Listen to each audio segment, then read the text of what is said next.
Yo, yo, yo, welcome to another edition of the Geeky Bros Podcast. I'm your boy, Just Darcy. And I'm Big Geek Umar. Oh, we're both messing up. It's been like an off week for us. If we know our own names, that would be a victory. Yes, it would be us going back to form. Yeah, be amazing. Anyways, how Yeah, are you doing? I'm doing well, bro. How you doing? It's good to be back. Absolutely. It's been a little while since I've been here, that's for sure. I think it's also been a little while. Like we let's just say that we know that we haven't been around as much as usual, but like let's just say life has been happening and we all have been adjusting to it. Yeah. We also want to point out that next week there won't be a show because, again, life. But we will endeavor to be back the following week on the 26th. But until then, we are going to catch up on a whole lot of geeky stuff that's been happening.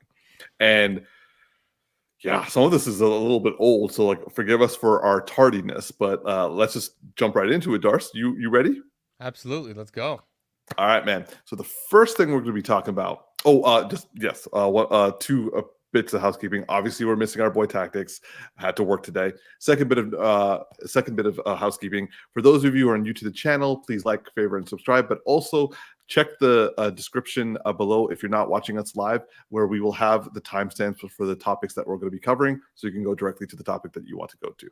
Now, officially, let's start the show with a trailer. We are going to be covering a few trailers before going into some TV reviews. The first trailer we're going to be reacting to or giving our reviews of is the new Star Wars TV series coming out in June called The Acolyte. Now, The Acolyte is something I personally am hella looking forward to. And that was because of this trailer and also just from concept alone. So, Darcy, you've seen this trailer, right? Yeah. I've had time, so I made sure to do my, it. my man. So, all right, how about you start us off first? Because, we love Tactics, but like he's not really that into Star Wars. So it would be nice to discuss with a Star Wars fan. What did he think of this trailer? Well, so far, I mean, it does look pretty fire. Like this shot here is looking good. Actually, I gotta call this out. I Oh, mean, I'm you know me, I don't know no names, but I'm a Matrix, okay. Slide in Umar, tell me the name so I don't even try to mess it up. This is Carrie Ann Moss, who everyone knows from The Matrix, Yeah. aka Trinity from The Matrix. Thank you. I couldn't bring any names besides Neo out of my head, and I was like, it's not gonna work. So, but regardless, yeah. When I saw this trailer, it's definitely got me hyped. One random thing though was like I was like pulling the photos together for this, and some headline came up. It's like the one of the actors, and I'm like, it's probably just someone spamming, right? Like trying to get traffic to their spam website. But they're like, the one of the actors says it's going to be trash. I'm like, what? What do you mean it's going to be trash? What are you saying? But it does look pretty fire. I have no idea what this is going to be about. But when I look at like some of the fight scenes that I'm seeing here, it does look like it's going to be like a lot of fun. Pretty like hardcore. I'm hoping like a little bit more hardcore than some of the other stuff we've seen, because I would like to see personally a little bit more, and I don't want to lean too hard in this statement, but a little bit more maturity in some of the Star Wars stuff. And I don't mean like it's not, it's just like Andor. Yeah, the one I haven't seen. But yes, so I saw the first episode and it definitely did feel like there was like more in there. I think I just struggled, and I probably will get around to it, but struggled with the lack of Jedi in there. Yeah. And I didn't think I wanted like the lack of Jedi, but then I kind of felt like I needed it. Or maybe I just been in the wrong place forever. But regardless, this just does seem really exciting. But I still have I'm hesitant right now, anything made by Disney. So Star Wars and Marvel, I don't know what it is. It's like there's something happening at Disney as a whole that just makes me feel like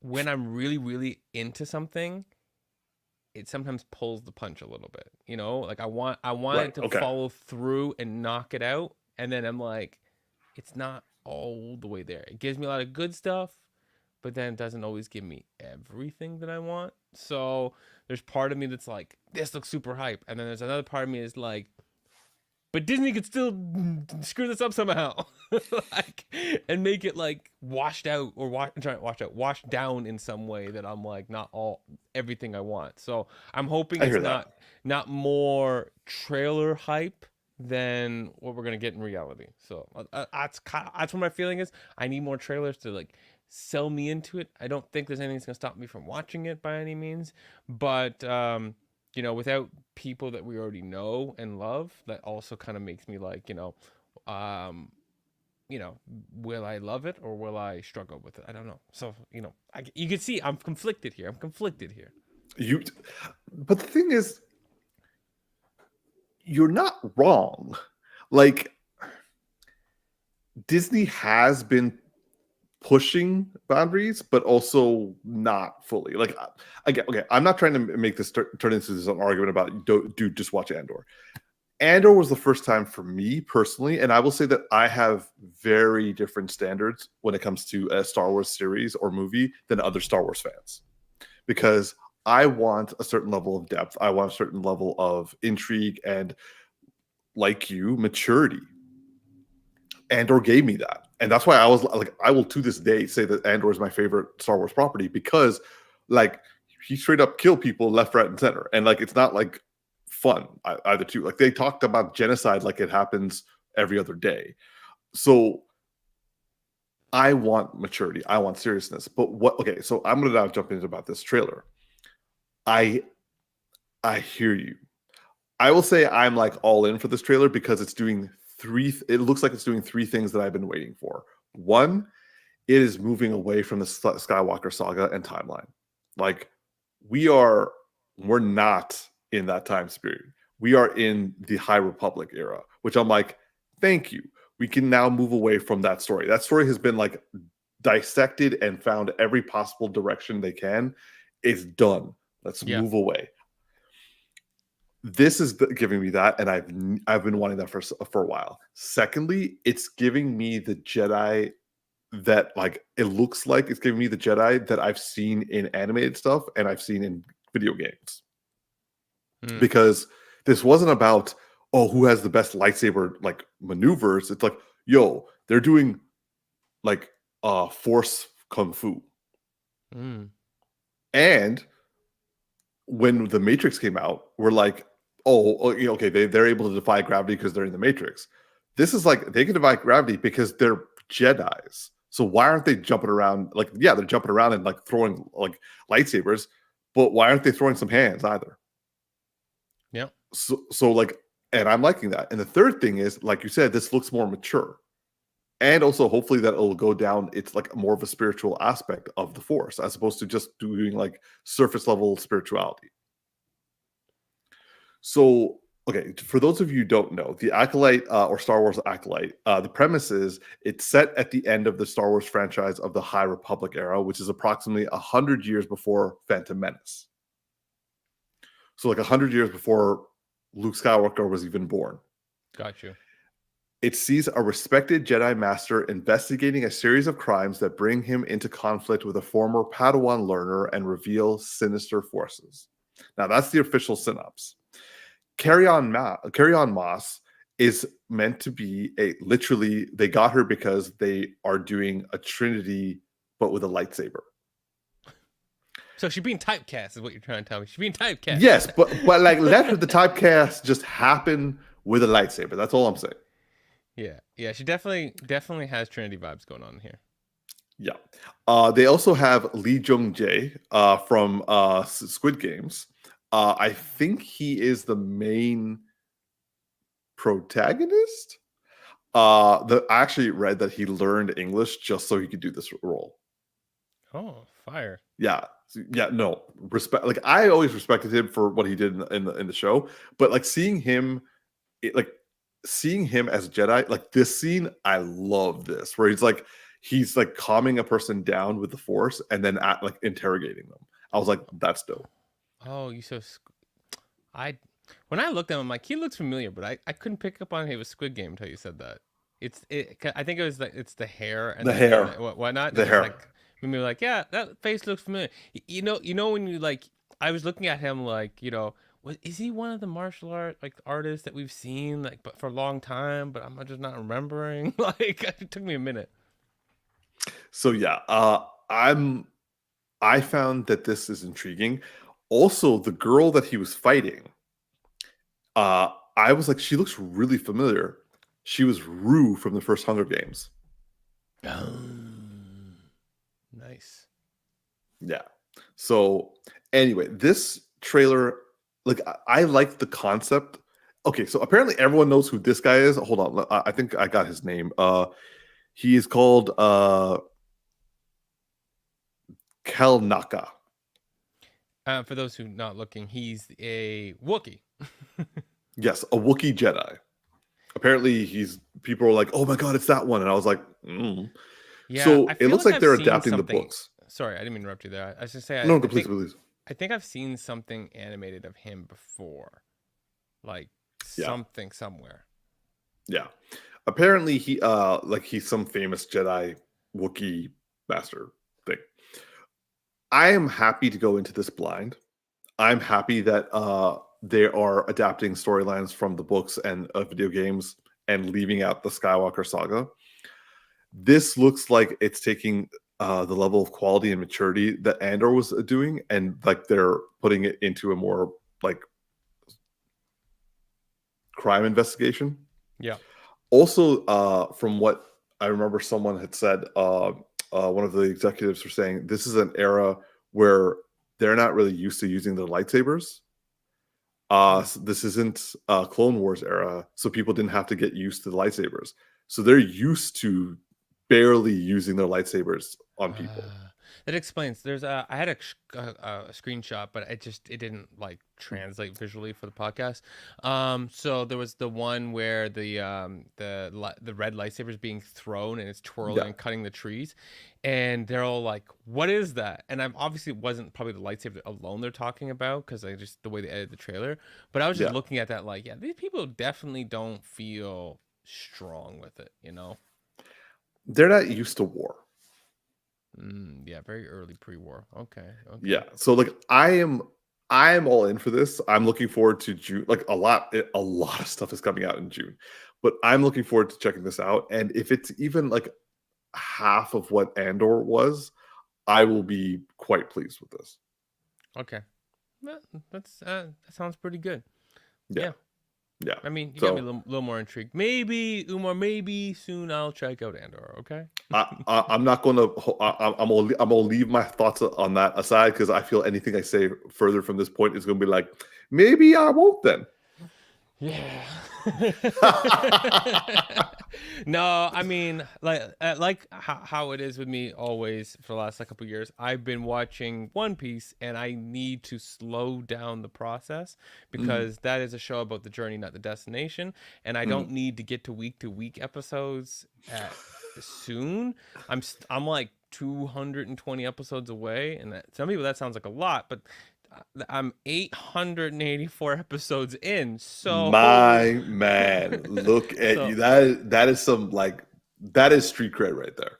Yeah, so I'll probably pick up Andor at some point just to like try to slow down at least a week extra on One Piece, because every time I pick up a show or something like that, I'm like thinking of like how many weeks will this add on when I get caught up week to week on One Piece, and I'm like, well, this show might take me a week to watch. Okay, sounds good. And I'll just put off some One Piece, and that gives me one more week of my life that I will have bingeable episodes. Yeah. Well, I know it's going to be 8 episodes long, but they're going to release the first 2 episodes on its opening day, and then it's going to be week by week after that. So in the comments right now, oh, tease on here. Folie says, Go on. Darcy you will watch Andor for both of us because it's a hard pass for this guy. Tactix, why do you hate me so much? Uh, You know what but though? no, like, Why do I feel like Andor is actually the one show that probably be the one he'd like the most, or I the completely worst? disagree. I think I think Acolyte's going to be the one series that he'll like because Andor is political, it's espionage, and it's space travel. Fair, yeah. Well, Tactix is not against espionage, but I'm like the other two things. Yeah. No, I just meant it'd be ironic more if that was the one Yeah. thing he would like the most, and he'll never watch it. So. I guess we will never know. Exactly. All right, so moving on to our next trailer.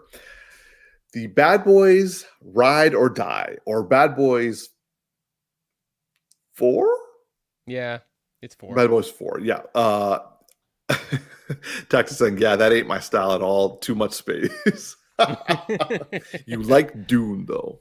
Anyway, so a Bad Boys Ride or Die.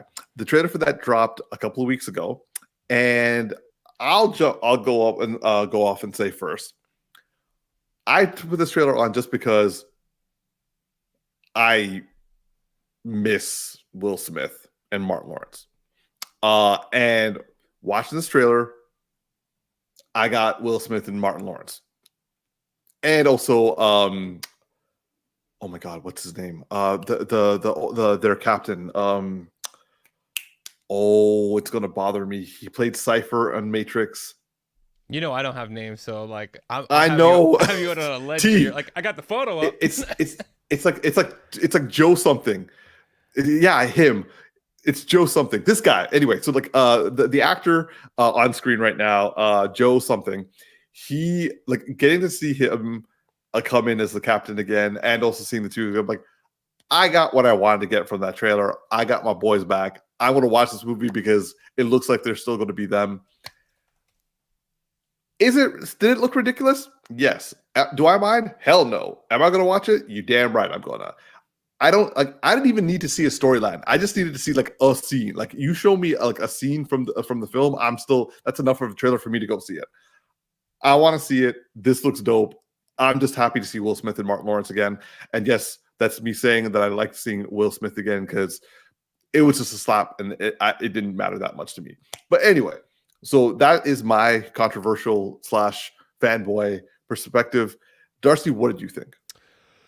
I am both excited and cautious with this one. And I'm cautious because we saw Bad Boys 3.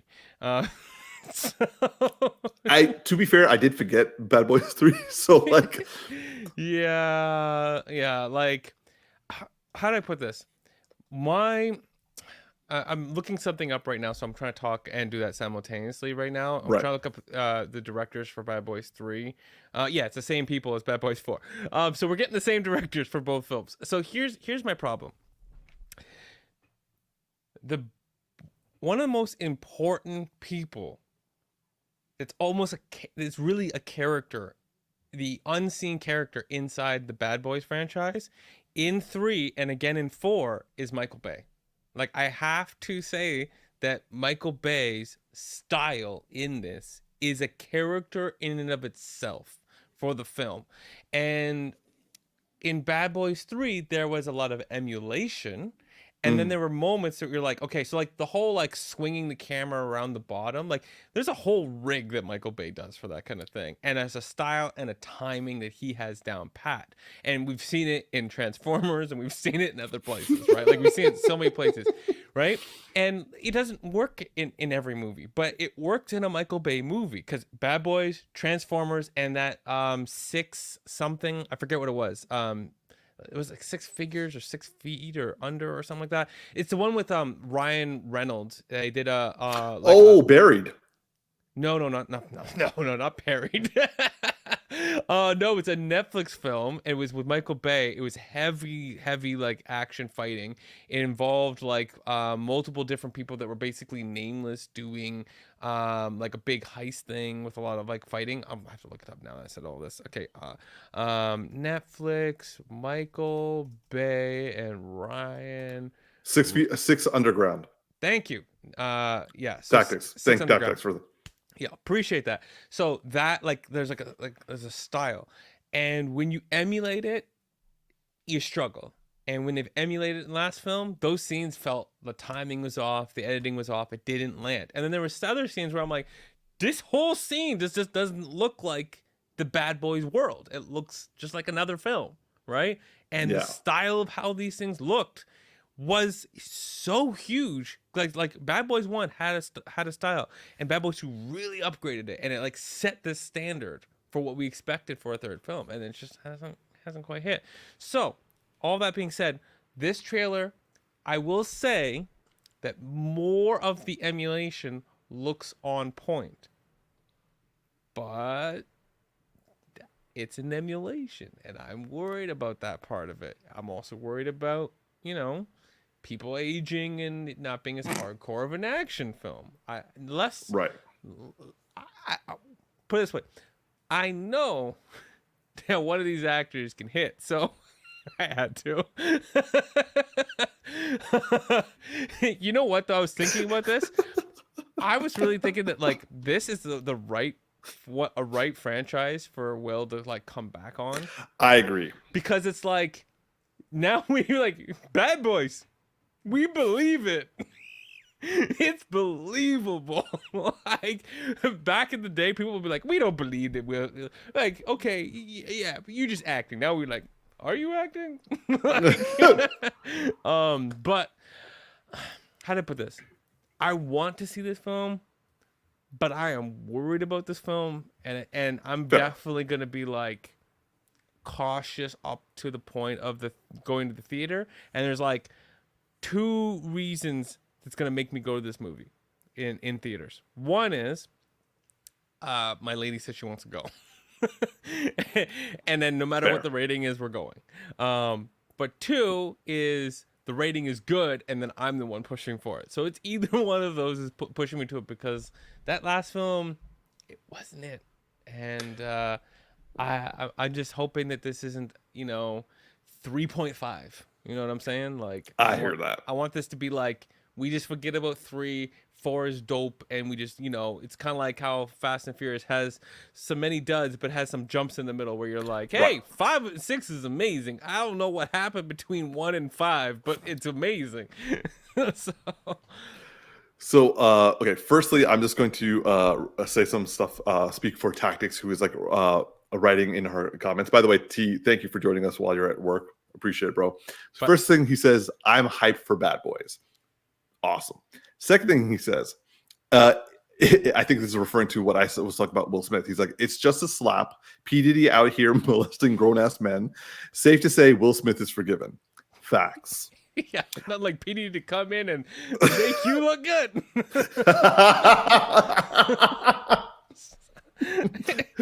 He's like, now I can just go do what I need to do. The heat's off me now. We good. I don't want to say P. Diddy did you a solid, but anyway. And then like the other thing that Tactix is saying is could be worse. At least it ain't Matrix Resurrections. That movie was ass. Oh, they're actually making a 5th Matrix movie. Why?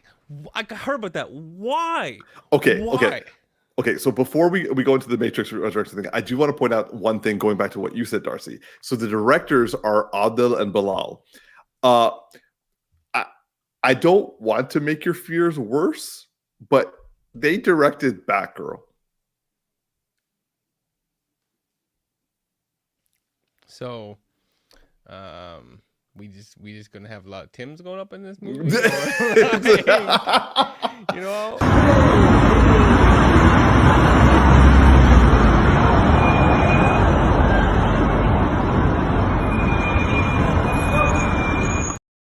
That's okay, Martin Lawrence right there, by the way. Yeah. Okay, hold up. That was in 2022. So maybe in the last 2 years they got a little bit better. Now going back to the Matrix thing, Text is like that clip will never get old. Absolutely. Going back to the Matrix thing, while I am very upset that they're making a fifth Matrix movie, the fact that they got Drew Goddard, the guy who wrote The Martian and also wrote the first season of Daredevil, I am not against that. Like, that actually could be good. Sorry, what did they write? So Drew Goddard, he wrote the first season of Netflix. Sorry, Netflix's Daredevil. He wrote Netflix. He wrote the Netflix. He also wrote the movie The Martian with Matt Damon. Sorry, and that's the writer for this film? For the fifth Matrix movie. Oh, sorry, I was looking up Bad Boys. I'm like, I don't see No. nowhere. Unfortunately, I have no idea who wrote Bad Boys, but like, I mean, the trailer looked fun. And it looked like the story was fun, and also it had. Let me type in his name. Joe Pantoliano. I don't know if I got that right, but like him. Pantiano. Oh my gosh, I almost had it. Anyways, go on. Yeah. So and Courtney is saying, yeah, Matrix was ass. There was a guy in front of us wearing a swishy coat, constantly moving around, and he was more entertaining than the movie. You know a movie's bad when the guy like 3 rows in front of you is like texting his girlfriend and you're more invested in what's going on in the relationship and you're not telling him to put his phone away. Be like, yo, no, turn the brightness up a little bit, bro. I can't see that. Yeah. So I will say that when it comes to this movie, I am psyched, but I'm also prepared for what's going to happen. But also, these guys don't have a great track record. And for the Matrix 5 movie, yes, Drew's writing it, but at the same time, did it really need to be done? So I have a little bit of interesting. I've been looking up because at first when you were saying stuff about the writers for Matrix, sorry, I'm switching back to Bad Boys. Or are you going Bad Boys? Yeah. I got lost between these two.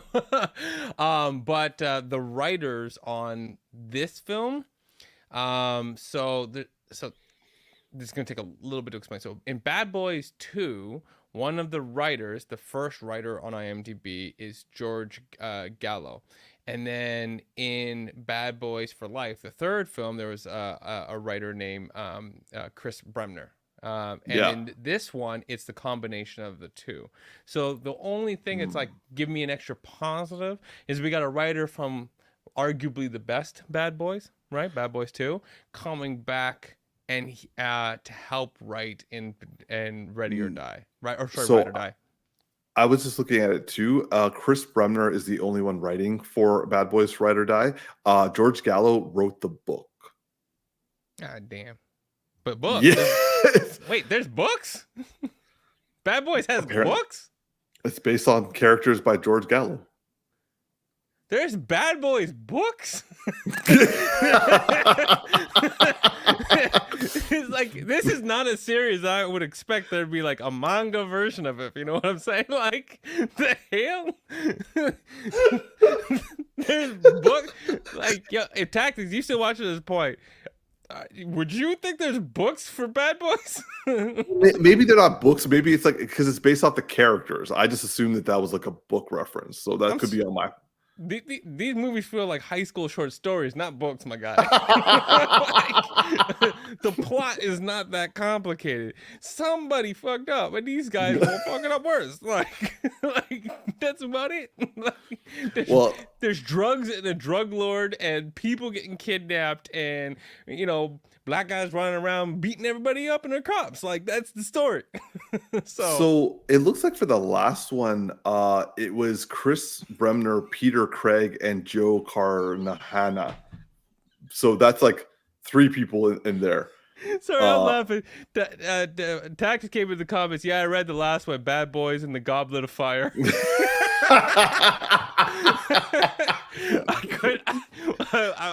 That was good. That was good. That was a great one.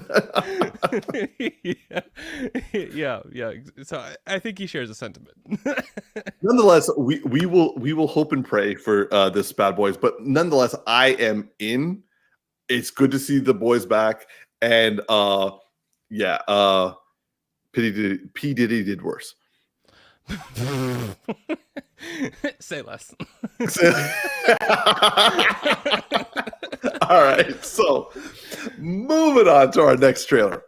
So this is a trailer that for a movie that I didn't want made.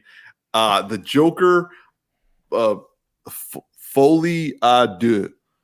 I'm not sure if that's the right way of pronouncing it. I doubt it's not. I mean, I'm pretty sure that's not, but I think that's 2. Yeah.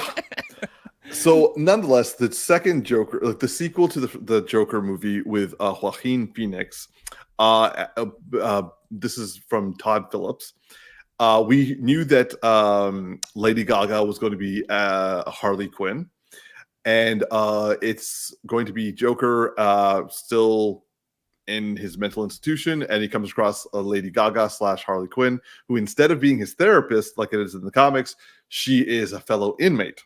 Mm-hmm. And the two of them are, hooking up. Apparently, I'm not sure if this is true, but I heard that this movie was supposed to be a musical, but I'm not sure if that's still true or not. I heard the same thing. And you know what my favorite kind of film is? Not a musical. So, like, that's what we're going into. Yeah. Nonetheless, okay.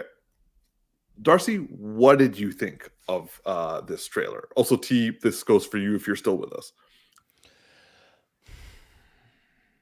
Like you, this is a movie I have no desire for. I didn't want a second one in any particular. I mean, like, maybe originally if I was the first one, I was like, okay, I could be down, but then over time progresses, I'm like, you know what, that's good as a single film by itself. And then I heard musical rumors, and I'm like, I definitely don't want this film. I'm not really into musicals. There's only one musical that I really like, and Tactix can back me up on this. It is 100% a Goofy movie. That is the only musical I enjoy. Okay, I still have to see it. Travesty. You were supposed to see it. I know. I didn't say it was your fault at this point. Oh, okay. Just said it's a travesty. My bad. I jumped to conclusions. My bad. I was showing clips of that recently to like my niece and nephew, and they was like, that look kind of good. And I was like describing it, and I think it was like resonated with them. Like it's about being like high school, dealing with all these types of things, like learning how to stand out inside of a crowd. Boom, boom, boom. That's the lyric. And they're like, oh my, I'm like, that actually kind of resonates with me. And I'm like, yeah, we gonna watch this film. So, anyways, I digress. This Joker, I will say that there's like this shot I have here. There's some very beautiful visual, and I do know that like. Oh my god, this shot was actually pretty fire at the end. That was also cool too. I would say the cinematography is not bad. Oh, it's not its problem. Cinematography looks phenomenal in this film. I know the actors are going to bring it, and like Lady Gaga looks perfect for this role, for the entire style of everything that this film is. Like, she looks spot on, and I still haven't seen her other film.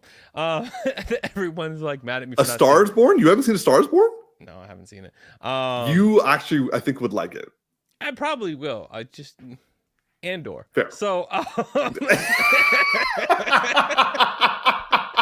it's in the same category. Like, I don't know why. Like, it's like I literally it passed by. I didn't even know it was out or anything, and then everyone's talking about it, and I'm like, I don't know.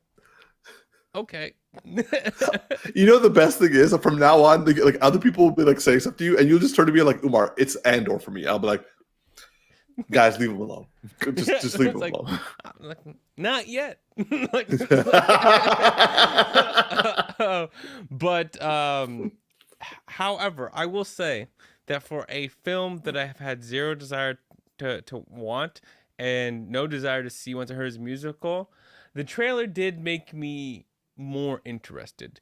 And the way that I will describe where this movie is, and I'm going to start coming up with like, I'm going to use like, remember we talked about spill.com and how they had their references for movie ratings. Right now, this is watch list level for me. It's risen from hard pass to I would put it on a watch list if it comes on Netflix or Prime or wherever, and I might get to it. That's where it's sitting right now for me. Okay.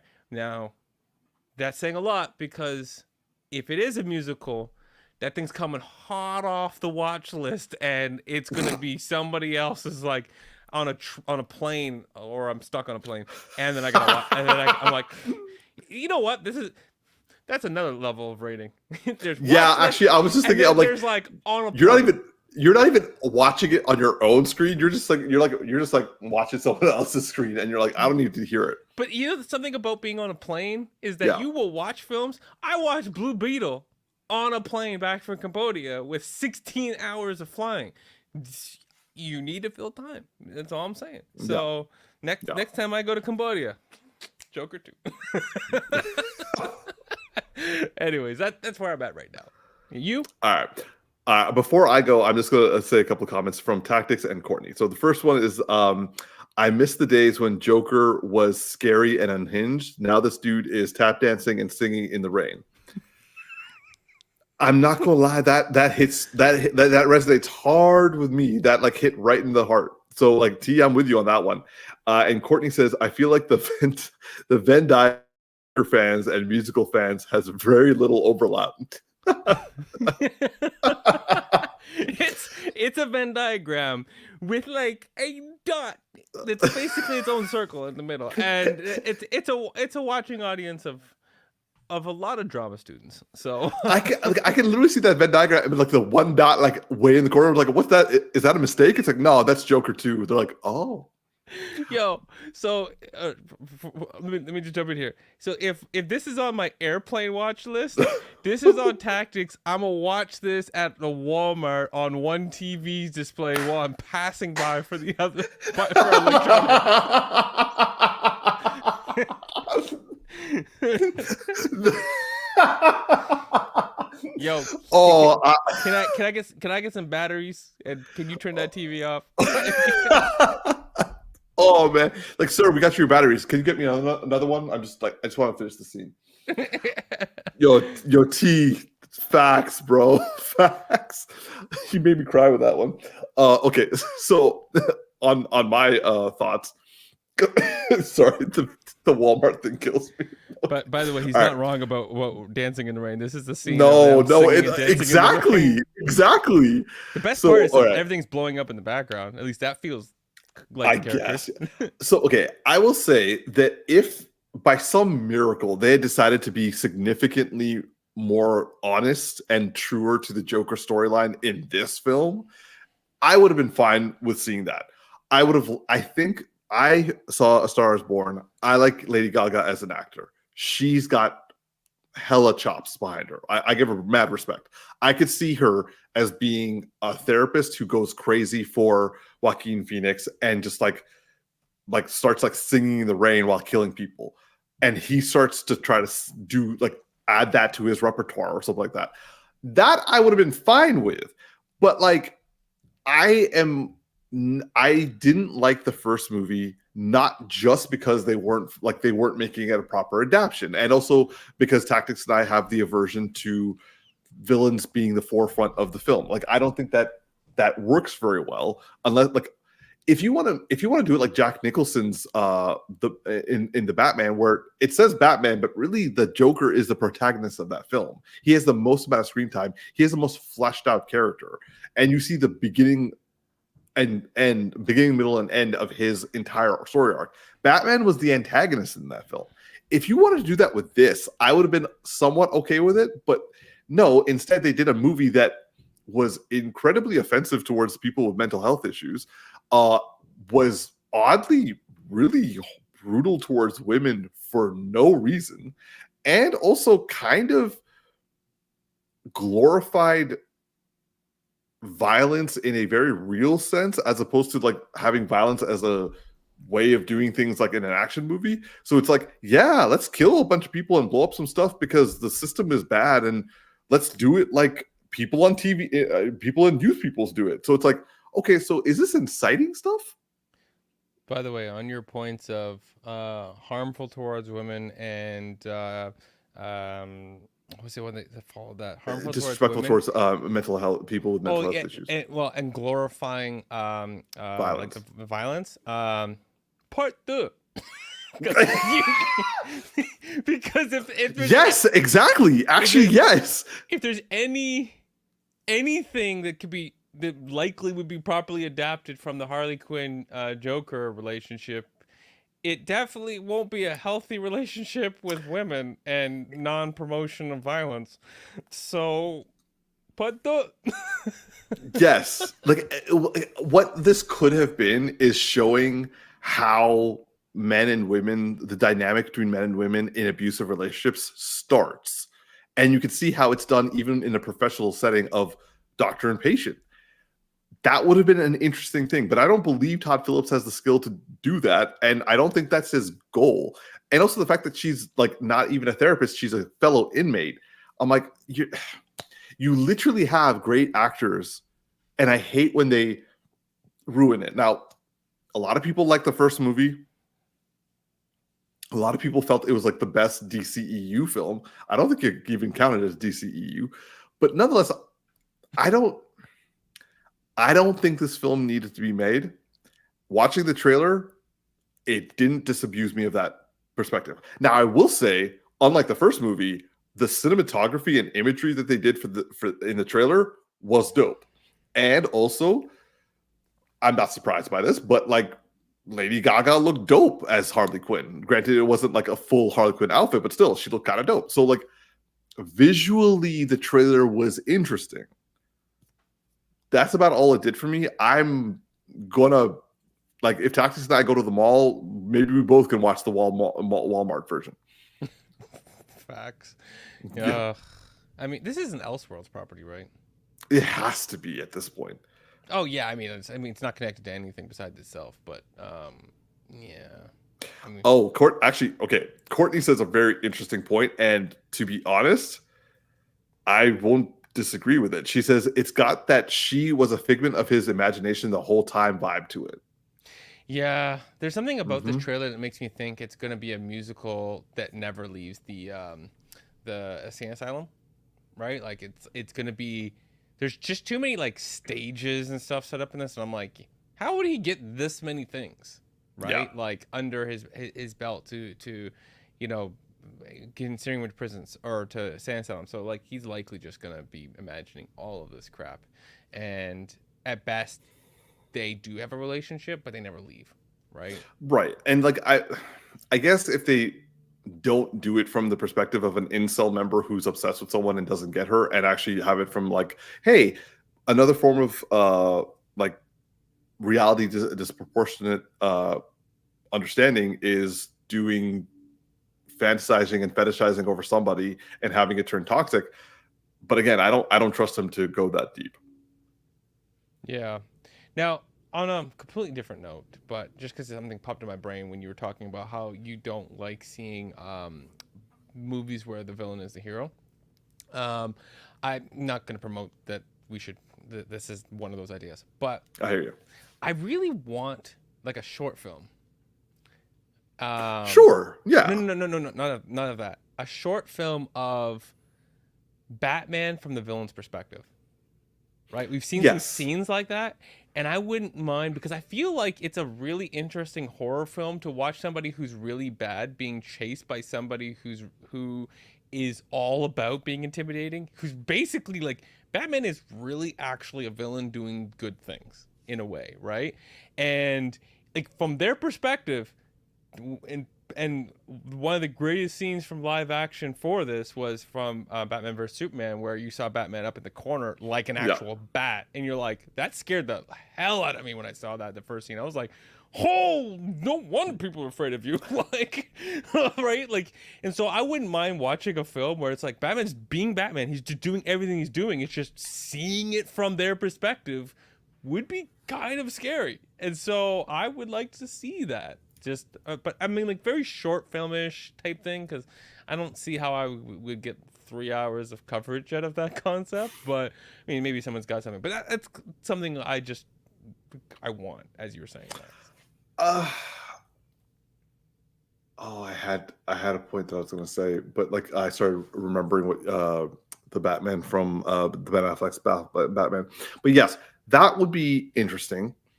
That would actually, yeah, like because like a brother son.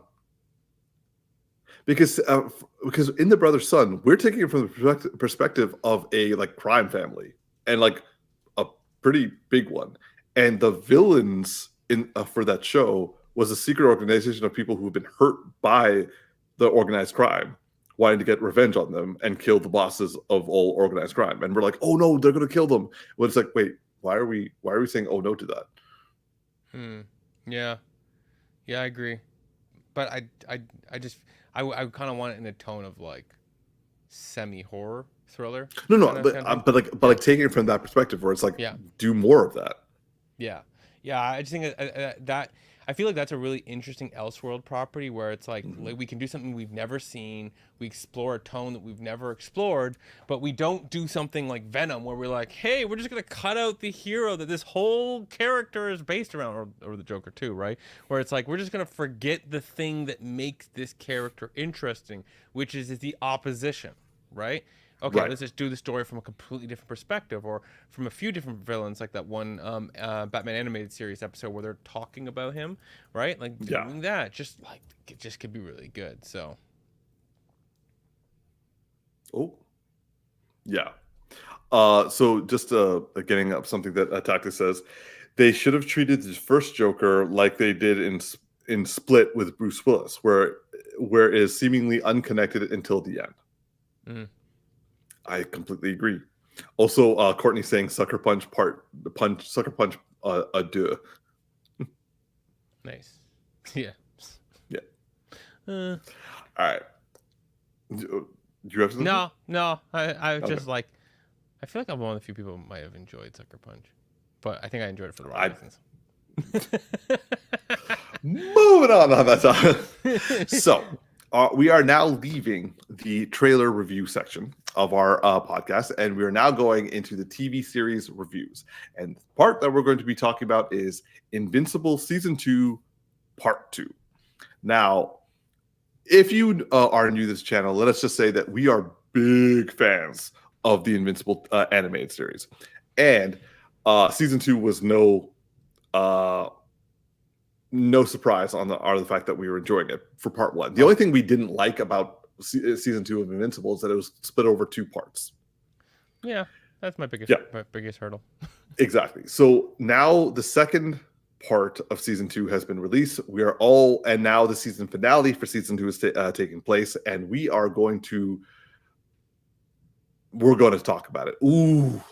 T, starting us off strong with a statement. I thought you were stronger. All right. So, T, I'm gonna give you time to say what you think of Season 2 and also the Season 2 finale. Darce, bro, what were your thoughts on the second part of Season 2 of Invincible? First photo here, Nissa. She gave Mark the business. Girls, you have no idea how scary she gets. I've seen some spoilers, and I'm gonna say she may give him more business. We'll just see if the show goes there or not. People are like, phew, we missed it, and I'm like, I don't know if we missed it. Maybe they just saved it for Season 3. I can see him working that back in if he wants to. Like the writer can do what he wants. This second half has just been. This whole season has been brutal. Like it's just. And I love how he's like, oh, it's third season. I want every episode to feel like a season finale. Season finale. Oh, and I'm like, half of this season felt like season finales. What what level did you not hit? like like what more do you want to do? but let me just like go over some of these photos. Maybe we'll circle back to these photos and you can say your points to them as well. But like, yeah, when this woman came in and started fighting Mark, I'm like, holy. Yo, when she dropped on like his date, I was like scared because they kind of like did no music for that moment. I was like, that was phenomenal because it was I had to go back and I'm like, what did I miss? I missed nothing. I thought I swear I literally blinked the first time, and yeah, like just naturally, and then I was like, so he was like laughing with his girl. We saw his girl. Then all of a sudden we heard a voice, and the woman's hand was around this woman's neck. Like, I'm like, oh, okay. And she was so calm, and everybody else at the restaurant was like, oh, I love you, baby, I love you. And this woman's over here like, I'm about to pop this woman's head off, like a pop. Yeah. And at this point of the show, you know everyone means business. So like that, and the fight between them, and the worst part about this woman is how damn attractive she is. because the whole time you're like, I don't like anything about you except for the fact you're gorgeous. So there was one comment online that I saw. It's like, look, I'm not saying I would ditch Amber for Anissa, but like, if you go threaten Anissa, I'm like, girl, this is for you. I'm doing this for you. All right, baby, let's go. Yeah, I mean, like, it could be worse, okay? Yeah. Like, you could have to deal with the mother. Uh-oh. Did I freeze or did Darcy freeze? My signal was going bad. Can you hear me now? Okay, I can hear you now. The last thing I said, you could say about the mother, and then you cut out. You know the mother that trains all of the people in Darkseid's world? Oh, Granny Goodness. Yeah, Granny Goodness. Yeah, so like she ain't no Granny Goodness is all I'm saying. You know what I mean? Like it could be a lot worse, okay? Yeah, like that fight that was brutal because it felt like she was fighting her dad or he was fighting his dad all over again, but with like no love, except for the fact she was probably kind of attracted to him for some weird reason. Moving to the next thing. I've said this and I will keep saying this, but Mark's mother, the actress playing this, is one of my Sandra favorite. Oh. Sandra Oh is absolutely dominating, and this season is no exception. I love how much like the writer made her character more important, and she is the center of everything. She's the reason why we're setting up that Mark and all the other universes is not good, and the mother makes all the difference, which resonates with me personally, and so I absolutely love it. And I gotta say that like that was not the one I want to bring up. This is the one I want to bring up. Oh, I love that scene. I hate and love this scene because one of the best acting, and you can feel it in the voice. Mm-hmm. This man snaps her arm, and the first thing she says is she reaches out with her other arm, clearly beyond, to the baby, and is like, I'm okay. And we all know you not okay. That arm is going in a different direction from your body. It is hanging on by skin. This is not even her child. This is her husband's love child, like other woman's love child. And she is doing that for another woman's child. Yeah, this woman is killing it. And I know, and one thing I love, and I've said this, is people are speculating like, oh, what if they do an Invincible live action? And I've said, this is the one actor, if you do that has to play, the voice actor has to play the live actor. I will be mad if that isn't the case, because every other person, and actually we could go with Sterling K. Brown here. He could also play his character, because these two, when they were talking, the voice acting level just went to a whole nother level. Just like when you look at other characters right? The guy who plays again, you know me with my voice, my names, but you know Mark's actor, you know from Stephen Young. Stephen Yeun. I was trying to think of his name from Walking Dead, but Glenn. anyway, thank you. You see how bad I am with names. I got you, bro. I got you. You know how bad I am. But anyways, so like he doesn't look the age for his character, right? And you know, his father doesn't look the age for his character, right? His father's so much older. Right. And so a lot of the people, or they don't look the part, they don't match properly. And you know, the side characters, it doesn't really matter who plays them in our opinion, but the mother has to be played. And Sterling K. Brown absolutely, like they emulated. But if you said this other actor who's also phenomenal could come in and play the role, I wouldn't be mad about it. I would say Sterling K. Brown should be your number one, but I wouldn't be as mad as Sandra Oh, because she can look the part, but it's how, and like, because I've watched her for years on Grey's Anatomy, so I just know how much she would bring it. So 100%, like, she has been phenomenal all season, and all series, but that scene hurt. Now going back to what Tactix was saying, the whole I thought you were stronger, this season is so beautifully put together, because the whole first season is him trying to be his dad, trying to live up to the image that he thinks his dad is, which is a story that many people would understand. And then come to find out his dad is not the image he thought he was, and is actually far worse. And that is very deep and very relatable. And then the second season is him trying to prove he's not his dad, only to come to the end and have to come to grips with there is a part of him that is. And what does that mean? And he has gone too far. Beautifully put together. Like, that is very deep to put into the show, while people are getting their heads ripped off and arms ripped off and hands eaten and people being digested and stuff like that. Like, and traveling the multiverse, meeting Batman. And this whole multiverse stuff was awesome. I forgot to take any photos of that, but that is, no, that's fine. That was like the Batman, the Captain Spider, whatever he was. I absolutely Professor Ock. Yeah, Professor Ock. I'm like, so on the nose. I love it. And the Fortnite connect. Yeah. You know, super phenomenal. And then like going from I missed the one. Going from here, also want to call out, even though this is his presence is not there, I love every time Alan the Alien comes in. Like, he's the what's his name? The voice acting for this. Seth Rogen. Yeah, thank you. Yeah, help me every single time. You know, like, it's like WWE. Got to tap me in. But yeah, like, Seth Rogen's perfect for this role. Like, it's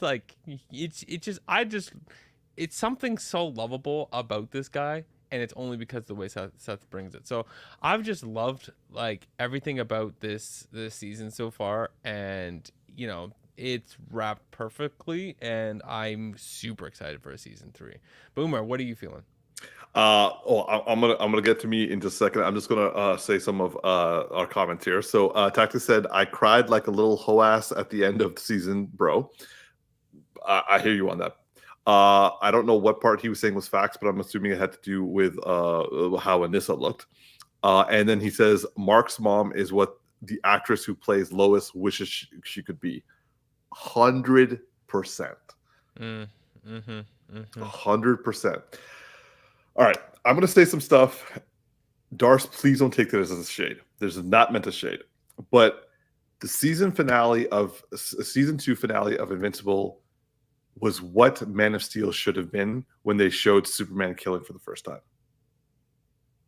I was like, where's the shade coming? Where's the shade coming? And I was like, took me a minute to the round trip on this. Because seeing how Mark went about it, why he did it, because like you see he is trying not to, and like when he's finally pummeling Sterling King. Hold on one second. I'm just gonna get the name because it's very important that I remember the name.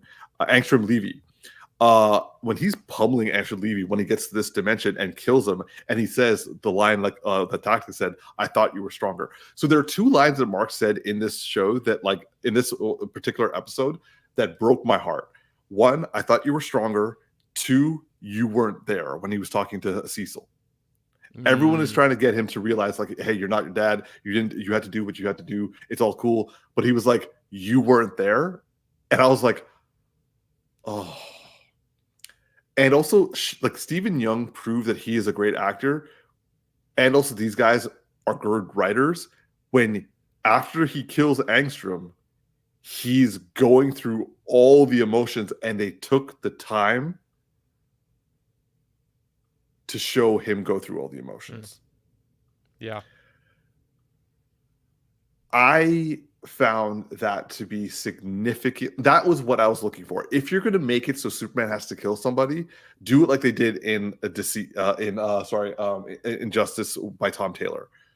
It's a human response, and it's a visceral human response that has a natural human response. He was accepting the guilt, being traumatized by it, also saying he had no choice, and he's just jumping around, going through it all throughout the episode.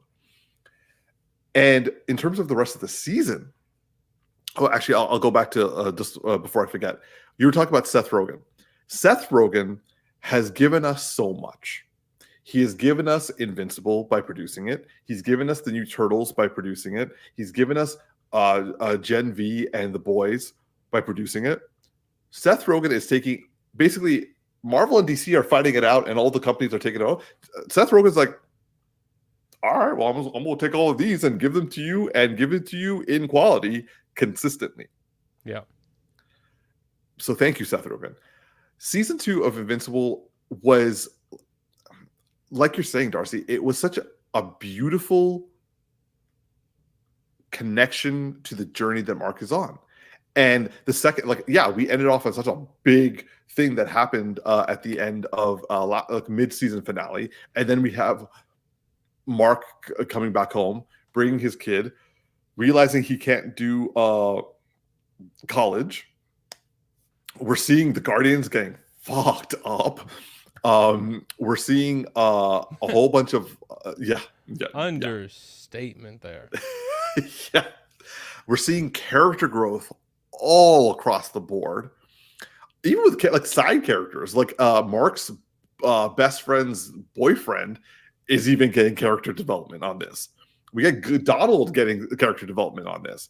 And unlike in the comics, they finally gave Amber a much better storyline. Like, her and Mark were cheating on each other and breaking up with each other. Like, they're doing like typical college stuff, but like their breakup was kind of like, I guess, or like everyone was just waiting for them to he gets with Eve because he already made out with Eve. This is like Evil's not even on his radar, and he is having relationship troubles with his girlfriend because he's a superhero. And they took time to say, hey, as much as you guys like the drama of people being superheroes and having girlfriends and boyfriends, this season was like, hey, that's not really a fair dynamic. That's actually a toxic dynamic, because a person, and Amber even said it, it's like, I feel like a jerk saying, hey, I want more time with you because you're literally saving lives, but my life doesn't mean that my life gets diminished because of it. And it's like, thank you. This is a real thing that, like, you can't just say, oh, if you're in a relationship with me, you need to accept the fact that I'm going to bail on you to save other people. That's selfish in a way. So they gave her a proper story arc where her breaking up and him breaking up was just two people realizing their lives don't fit together. And that's a really good dynamic to show, in my opinion. Yeah. Also, Mark, Sterling K. Brown is just spectacular. Just spectacular. And like, I remember watching a few reaction videos online about the last episode where people are like, yo, Mark is an asshole in so many different universes, like, and not even like a mild asshole. Like, he's a psychopathic, horrific villain. You get where Angstrom is coming from, but then you see what Angstrom does to his mom, and you're just like, as a son, or like actually not even as a son. Like we can relate to it because like it's a mother-son relationship. But I'm pretty sure like there are a lot of a lot of mothers out there. A lot of women out there who are like, "Yo, you touch my mom like that, I go cut you." Oh man, I was passionate. In that moment. Yes, and also like a part of me was just like when he was like, "You have no idea how much I've been holding back," and he starts like pummeling him. I'm like, "You got to take him out. You got to take him out." And then the moment happens, I'm like, and he's like, "What did I thought you were stronger?" I'm like, yeah. So yeah, like Invincible season 2, part 2. Like Tactix says, it brings tears to the eye. You know what's really interesting is how Engstrom is like he's feeling all of these things that he did not experience. Yes. And he's taking it out on somebody for what he could become, but didn't because of what he didn't experience. Yes. So they're both like, it's a battle of like what has not happened and punishing each other for what has not happened. Also, it's an interesting perspective of punishing the most accessible accessible person to the crimes of others. Because collective punishment is an aspect of that. But this is a very focused version of collective punishment. But like humanity has a tendency of blaming everyone associated with the individuals who caused us harm. Yeah. But this is like literally he found the one mark that doesn't kill people and is tormenting him. Yeah. Yeah, and obviously it's going to get really intense in the next season. Cuz we know there's going to be a little bit of mark on mark happening in the future. Yeah, I know you read the comics, so you know what's more. I can't say anything, but let's just say that you don't know how real what you just said. Bro, I have TikTok. People spoil things for me left and right. Okay, I have indications of many things. Okay, and I'm looking forward to meeting more of. I can't think of the names of them, but the Kryptonians, the bad Kryptonians, the Viltrumites. The Viltrumites. Like, I'm looking forward to seeing more Viltrumites that are coming through. Oh, I just want to address one of the comments that Tactix led. He said Superman did cry at the end when he killed Zod. Yes, that wasn't what I was meaning to you. What I was saying was that how they handled it, both in like the situation of why he killed, the situation of the killing, and also the after effects of the killing that took place, both in like the movie itself and also in subsequent Batman v Superman. In Invincible season 2, episode 2, season 2's part 2's finale, they handled it much better, in my opinion. Like it was done the way like that experience that Mark went through, the reason why he killed, and also his emotional fallout afterwards was significantly better done than how it was done in Man of Steel. And if you're going to show Superman killing it, like if that's like how you want to go about it, I would have preferred it to go down the way, like to the level of quality and writing and emotional like scenes as Invincible season 2 finale. I have a point. I said personally. I know that's not you. I'm just saying that like I have a point. Okay. Okay. And it's not going to be as bad as you think. Okay. So my point is that I think I agree. And in my agreement, what I think is that, you know, Zack Snyder's films are going to be what they're going to be. They're not going to be like a human story. I think it'd be really interesting to do a Superman story that explains why he is the way that he is because of morals, but a mistake. And I think it would be interesting to do because let's say like what do you mean? I didn't understand that. Sorry. Using Man of I'm gonna get there. So using Man of Steel as an example, right? The father always kept enforcing about how he has to be careful, right? But what's the likelihood that a child / teenager somewhere in those time frames would always be careful, right? Would Mhm. not lose Oh, themselves. I see what you're And so what okay. I mean is like actually showing the same thing that Mark went through, but not on like a giant villain perspective, but on a like When he was younger, sort of thing. he like just kills somebody and like badly. And it's like he has to then learn what to do, or he kills something, right? He does something that's less of like he was always so pure. It's like he is pure, but he's human and he's flawed, and he makes an error in judgment, and then there's a really big consequence for it. And then he always has that with him, and he always has to take that with him, and that's why he's always holding back, because he learned why he has to hold back. It's just something about that isn't intriguing if done in the right hands, and I'm not suggesting that Zack Snyder take it. Got it. All right. Well, suffice to say, we, the Geeky Bros, are hella into Invincible Season 2. But moving on to our last topic, which is going to be X-Men 97. Now, we are continuing our coverage for it. And to UTF 666, we are going to say that their comment was saying, I saw the fight scenes from the first ep of X-Men, and it was okay. I would suggest you keep going, because I also felt the first episode was kind of meh. And then I watched episode 2 and I was like, and then episode 5 happened and I was like, so suffice to say, we are covering episodes 4 and 5 of X-Men 97. For those of you who don't know, X-Men 97 is a continuation of the story of the 90s X-Men storyline. And it's done it's done in the year 1997 in the X-Men world, but we are having obviously modern animation, and they got most of the cast back for the characters. Me personally, I found episode 4 to be I would say a significant drop, but just kind of like a meh episode. Like, I was bored.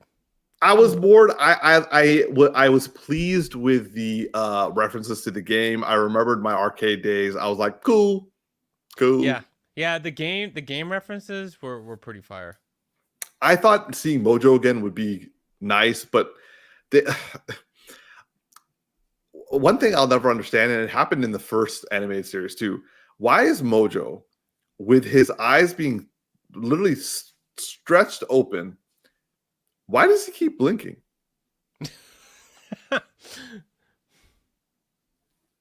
It's a nitpick, but I'm just like, y'all know that's holding his eyes open, right?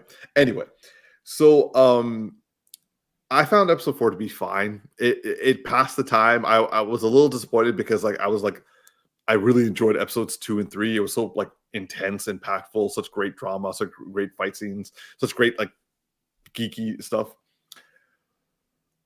I was a little annoyed with the Storm development with Forge. They're rushing through that storyline. They really shouldn't. Like, I know they have another part to it, but I'm like, guys, that first part needed to be its own episode. And I agree 100%. This felt like this felt like it could have been really good being its own whole episode. Exactly. Courtney's like, Umar out here with the hard-hitting questions. I'm just saying, they're literally holding his eyes open. How's the man keep blinking?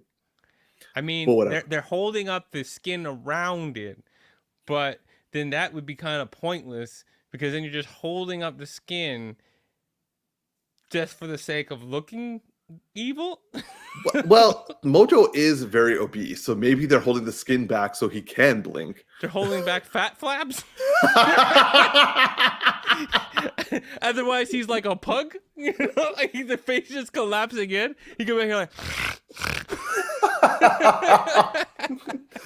Oh man, I guess that kind of works. But yeah. Anyway, okay, I'm glad you agree with me, because honestly, the Storm and Forge thing, that needs a lot more time to breathe. You guys are rushing through this in like a 10 episode arc.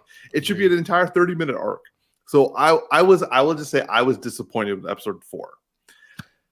But then this week's episode came, and they gave me such a sweet pure looking thumbnail. They got the best depiction of Nightcrawler from the comics that I have ever seen. Any of the animated series, any of the live action stuff, none of them have gotten, in my opinion, the Kurt Wagner that I've loved from the comics. And this episode brought him in. They brought Ace of Base back for me, and we all know that Ace of Base, back in the 90s was my jam. I'm not sure if it was your jam, but it definitely was mine. And then they ripped my heart out and decided to leave it on the floor while at the same time making me go. So, yeah. Speaking of floors, what do you think of this dance floor scene? Yo, this dance proved that this episode is not for children and it's meant for us. Yeah, it was getting kind of OG. You know what I'm saying? It was hilarious because the day after I went to a friend's house, my buddy Jimmy, and we watched this episode, and like while they're like getting all hot and bothered above the dance floor, Jimmy's like, this is really hot. I mean, like he's the age of your dad, but I mean, you guys are still hot. I was like, yeah. But episode 5 was exquisite. The fact that I don't know where this series is going in terms of storytelling is really nice, because it's not that it's like, oop. Bless you. And bless you again. Nope, maybe I think not. I'm good. Okay. Whew. Excuse me. The fact that in the original, like, I had said this before. I said this before the series started, and I said, if this show does what the first series did and follows the comics and adapts it in a good way, I won't have any problems.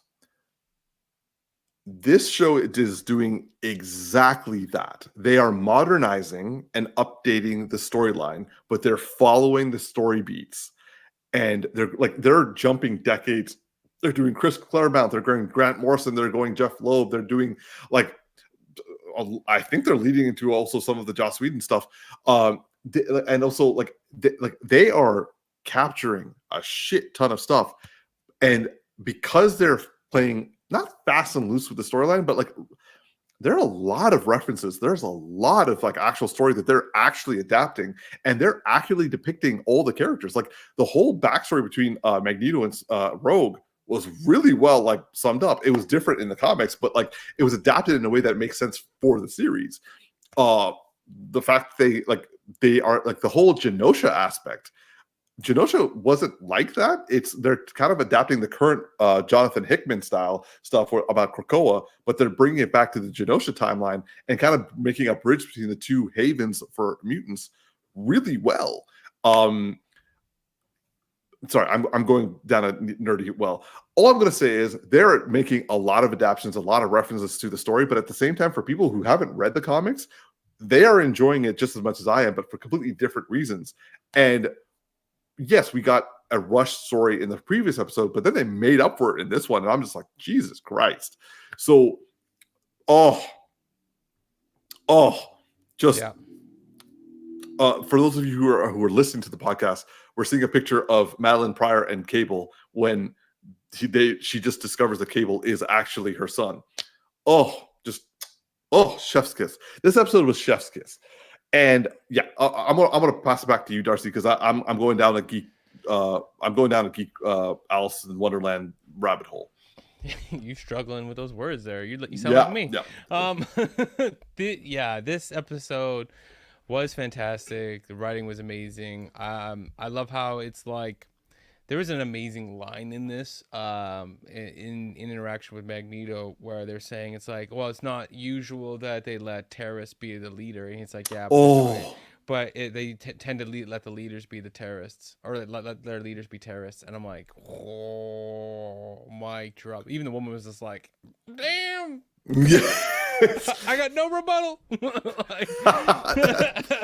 That was that right there is really pulling the essence of what I feel X-Men is supposed to be, right? Which is, speaking on all these injustices and oppressed individuals through the analogy that is, mutated humans, and right, and you can put that on many different groups and different experiences. And this episode really like found a way to be in that vein. And then all of a sudden, when Cable shows up, it's like, and we just gonna Fast and Furious, put the pedal to the metal and let's go, because it's about to get real. It went from being like this, nostalgic and yet thoughtful, yet weirdly orgy vibe-ish vibe happening in the middle of the episode, to all of a sudden being really intense, and then bringing in just a bunch of big threats. And The fact that they brought the Wild Sentinel and we don't know who's in charge of it is insane. yeah, and this thing just came out of nowhere, and it started just smacking fools, and that was not good. So No. just so you know, this was an adaptation of Grant Morrison's run, where basically the sister of Charles Xavier sends a Wild Sentinel to Genosha, and within like an hour or two, it wipes out 60 million mutants. Holy. And I like how this episode, I didn't quite grasp it at first, that it was like a video documentary of what happened already, and kind of like a news / documentary broadcast. And kind of like when we have those like really big events and they're giving you like, they're doing it like a documentary, but it's like super real time or really close to the how it happened. So it's not like three months later. And and it's just saying like the numbers are just massive, like what has happened.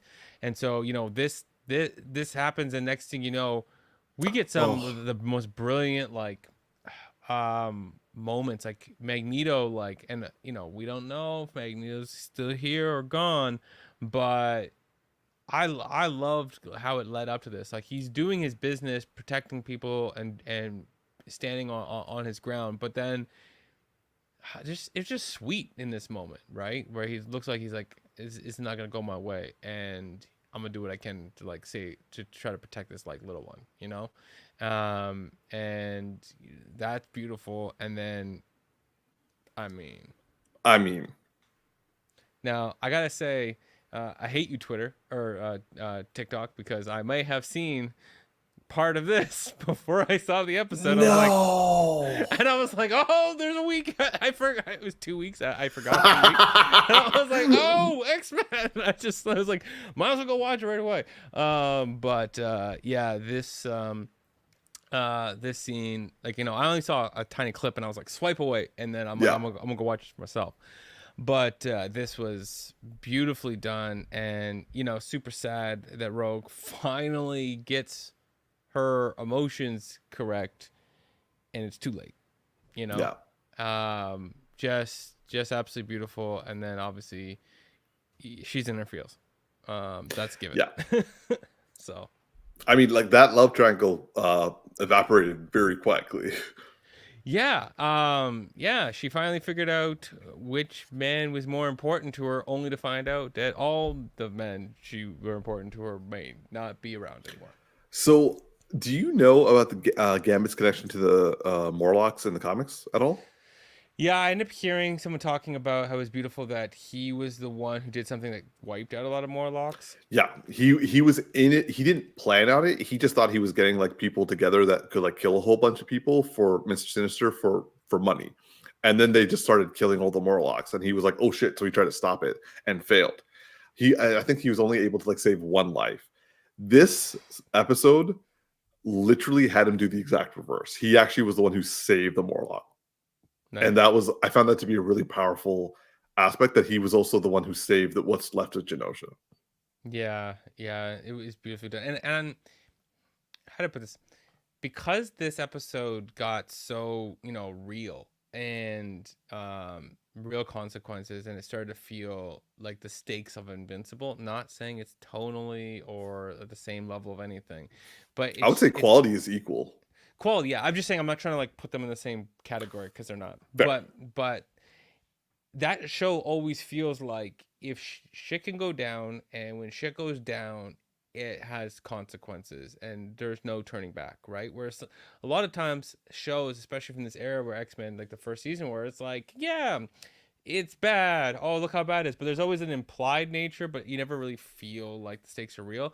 The stakes are Yeah, real. The stakes have yeah, been getting realer and realer this season, and this really just showed how real it is. Like things are different from this point on, and I loved how he utilized his power. It was like it was like a, I don't know if he planned to be impaled and thought this was the way, or the second it happened he thought this was the thing to do. I didn't think yeah. he really planned it, but I don't think it was the plan.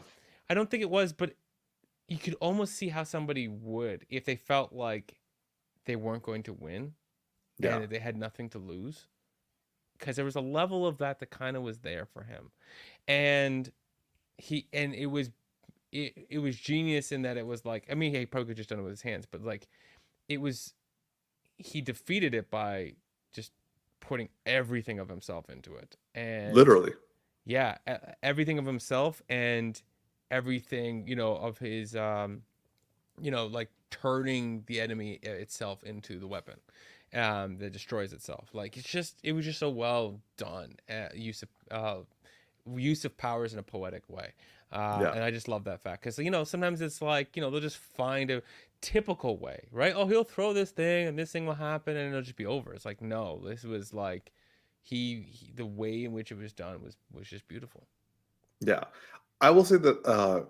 Well, firstly, like after this episode, like the amount of collective therapeutic comments that have that are like coming out of this episode, like people are in shock and in pain, and they're just like having group therapy sessions and comment sections for the series, which is hilarious.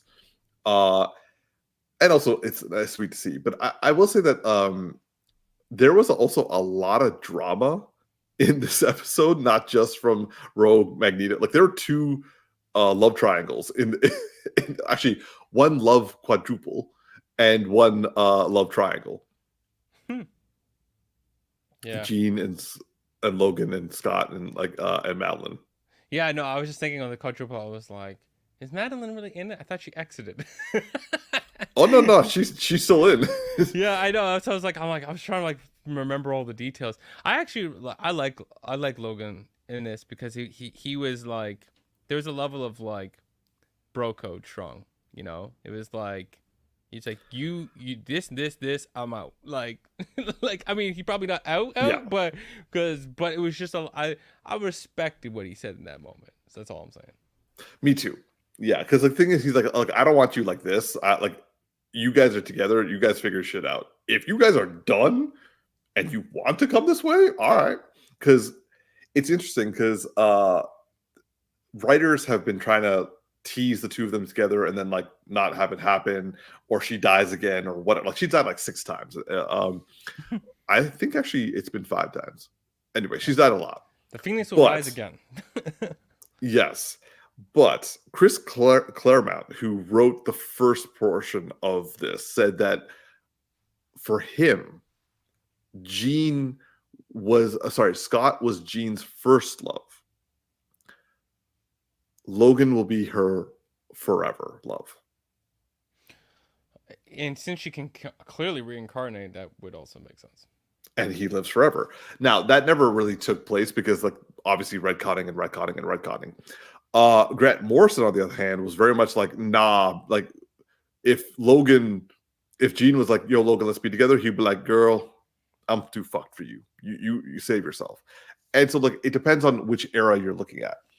But what I do like about this is, well, firstly, in the comics, it wasn't Madeline Pryor that Jean caught Scott having an affair with, because I said this on a podcast. It was actually Emma Frost. So the fact that Emma Frost was the one being like, yeah, I know your mind slipped. Mm-hmm. It's kind of like a quick nod that she was actually the one who did it in the comics, but they actually made it towards Madeline Pryor on this one. Yeah, that's good. I loved Scott's response during the interview, and also how he looked like he's actually really pissed off when it comes to what happened in Genosha, because it's really possible that Scott is going to take up Magneto's position if Magneto is dead.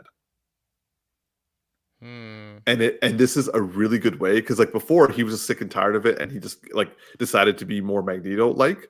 This like it's like, okay, they killed the mother of my children, or killed the mother of my child. I'm going to Genosha and we're no longer doing peace. We're doing, you guys over there, we're over here, you come for us, we come for you. Yeah, this is gonna get intense. And I can also see Jean and Logan staying behind and keeping the professor's dream come true, and Scott and Emma Frost getting together because he's now going down that direction. Yeah, things are gonna get weird. like things are gonna get difficult, and I'm here for all of it. How many episodes? Four? There's five more episodes. No, wait, hold on, let me double check. I think I'm assuming it's Disney, so everything's 8 episodes at this point. 10 episodes. So we have 5 more episodes left to go. Okay. And I will say that I really like not knowing with the series. I'm guessing, I'm theorizing, but I don't know. And like who Cable was warning them about, I have 4 people, like 4 candidates, like 4 suspects that I'm going to spend the next couple of weeks deducing from. So I like that. And this is the best X-Men I've seen since Logan, the movie Logan. Yeah. Yeah, it really has been good, and I do love its ability to look like the original, but yet be upgraded from the original. Exactly. Its ability to do better composition, and to do way better writing, and like just on Rogue, like Rogue got shafted in the live action series, but for this, like she got an entire speech that she got to basically cry, telling Remy about the fact that she can't experience it. And they actually talk about how physical touch isn't as important as emotional connection. Yeah. So like attraction isn't as important as emotional connection, which is, and they showed it and it made you feel it. Yeah, well, speaking from experience, like the emotional depth that you can have with somebody is important because it outlasts. Absolutely. So yeah. So in case you haven't been able to tell, we at the Geeky Bros Podcast are big fans of X-Men 97, and I was the original naysayer for this. So like, I am eating my words right now. Yeah, it's all lies. We don't like the show. All right. Well, thank you all for the comments. I'm going to volley it back to you, Darcy, for our closing remarks. Yeah, well, this has been another edition of Geeky Bros Podcast. If you like this episode or you've liked other episodes, definitely come around and subscribe, and do all of that. We are also available on multiple different places where you listen to podcasts, Apple Podcasts, all that kind of stuff, Spotify, and some of that even has video, so you can watch it later there or watch it on YouTube. Basically, what I'm saying is it's available. Go check us out. Anyways, I'm just Darcy.